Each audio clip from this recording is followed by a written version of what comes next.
प्रहलाद महाराज की भक्ति। श्रीमद्भागवतम में भगवान की भक्ति के अनेक आदर्श भक्तों का वर्णन मिलता है। उनमें से एक प्रमुख है प्रहलाद महाराज। यह कथा श्रील प्रभुपाद द्वारा बड़े प्रेम से अनेक बार सुनाई गई थी।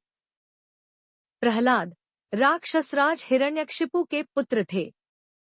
हिरण्यकशिपु परम घमंडी और ईश्वरद्रोही था।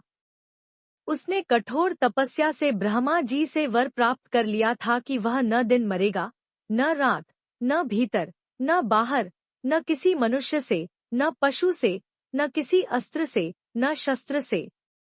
इस वरदान के बाद वह स्वयं को अमर समझ बैठा और भगवान विष्णु से द्वेष करने लगा। परंतु उसका पुत्र प्रहलाद बचपन से ही विष्णु भक्त था। जब उसे असुर गुरुकुल भेजा गया तो वहां भी वह भगवान की भक्ति में लीन रहता और अपने सहपाठियों को भी विष्णु भक्ति की शिक्षा देता। यह देखकर गुरुओं ने हिरण्यकशिपु को शिकायत की। हिरण्यकशिपु ने अपने पुत्र को बुलाकर पूछा, कहाँ से सीखी तूने यह विष्णु भक्ति? प्रहलाद ने उत्तर दिया, पिताश्री, यह ज्ञान तो भगवान नारायण की कृपा से ही हुआ है। वे ही सर्वशक्तिमान है। यह सुनकर हिरण्यकशिपु आग बबूला हो गया। उसने अनेक प्रयास किए, विष पिलवाया, पहाड़ से फिंकवाया, हाथियों से कुचलवाया, नागों से डसवाया, परंतु हर बार भगवान ने प्रहलाद की रक्षा की। आखिरकार एक दिन हिरण्यकशिपु ने पूछा, तेरा विष्णु कहाँ है?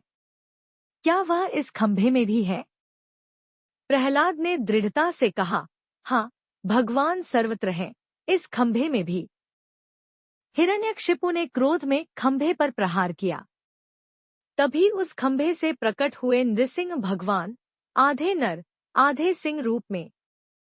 उन्होंने हिरण्यकशिपु को संध्या काल में दरवाजे की चौखट पर अपने नखों से उसका वध किया, ठीक उसी वरदान की मर्यादा में। प्रहलाद भयभीत नहीं हुआ। नृसिंह भगवान ने उसे गोदी में उठाया और कहा, वत्स, तुझे देखकर मेरा हृदय शांत हुआ। शिक्षा। यह कथा बताती है कि यदि भक्ति निष्कलंक और अडिग हो तो भगवान स्वयं अपने भक्त की रक्षा के लिए प्रकट होते हैं। प्रहलाद जैसे भक्त भक्ति के आदर्श हैं, जिन्हें श्रील प्रभुपाद ने ईश्वर के प्यारे बच्चे कहा है।